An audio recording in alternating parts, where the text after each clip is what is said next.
कथेनुसार माता सीता तिच्या बालपणात मैत्रिणीसोबत बागेत खेळत होती. तर बागेत पोपटांची जोडी झाडावर बसली होती. पोपटांची जोडी प्रभू राम आणि माता सीता यांच्याबद्दल बोलत होती. ते ऐकून मातेचे लक्ष त्यांच्याकडे गेले. मादी पोपट म्हणत होता की अयोध्येचा राजकुमार राम खूप शक्तिशाली राजा असेल आणि माता सीता त्यांच्याशी लग्न करेल. पोपटाच्या तोंडून आपल्या भावी पतीचे नाव ऐकून माता सीता आश्चर्यचकित झाली. तिला स्वतःबद्दल अधिक जाणून घेण्याची इच्छा निर्माण झाली. म्हणून तिने आपल्या मैत्रिणींना सांगितले आणि दोन्ही पक्षी पकडले आणि नंतर त्यांना विचारले की भविष्याबद्दल इतकं ज्ञान होतं ते कोठून मिळालं.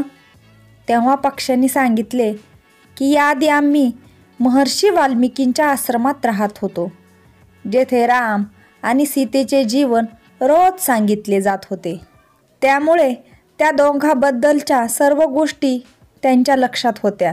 सीताजींनी पक्ष्यांना सांगितले की जनकाची कन्या सीता, जिच्याबद्दल तुम्ही लोक बोलत आहात, मी तीच आहे. मला माझ्या आणि रामाबद्दल आणखी काही गोष्टी जाणून घ्यायच्या आहेत. तेव्हा नर पोपट म्हणाला, हे सीता, तुझा विवाह अयोध्येचा राजा दशरथाचा ज्येष्ठ पुत्र राम यांच्याशी होईल आणि तुझा विवाह तिन्ही लोकांमध्ये सर्वात अद्भुत असेल. सीताजी प्रश्न विचारत राहिल्या आणि दोन्ही पोपट उत्तर देत राहिले. अशा स्थितीत सीताजी आनंदी झाल्या आणि म्हणाल्या की आता ते आमच्याकडेच राहतील. पण हे ऐकून पोपट आश्चर्यचकित झाला आणि म्हणाला की आम्ही पक्षी आहोत, आम्हाला पिंजऱ्यात कैद नका करू. त्या पोपटाने खूप विनवणी केली. मग सीताजीने नर पोपट सोडला, पण मादी पोपटाला सोडले नाही आणि ती माझ्याकडेच राहील असे सांगितले. नर पोपट म्हणाला की त्याची पत्नी गरोदर आहे, अशा वेळी तिचा जीव वाचवा. आम्ही दोघेही एकमेकांचा वियोग सहन करू शकत नाहीत, म्हणून कृपया माझ्या पत्नीचा जीव वाचवा. परंतु सीताजींनी त्यांचे ऐकले नाही.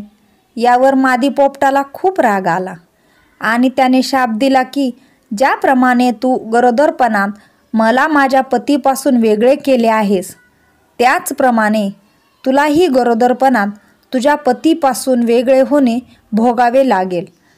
असे सांगताच मादी पोपटाने आपला जीव सोडला. असे म्हणतात की पुढच्या जन्मात तो पोपट तोच धोबी होता, ज्याने माता सीतेच्या चारित्र्यावर बोट केले होते, ज्यानंतर प्रभू रामाने सीतेचा गर्भावस्थेत त्याग केला होता. अशाच नवनवीन कहाण्या ऐकण्यासाठी रेणुका व्हॉइस चॅनलला सबस्क्राईब करा आणि व्हिडिओ आवडला असेल तर व्हिडिओला लाईक आणि शेअर करायला विसरू नका.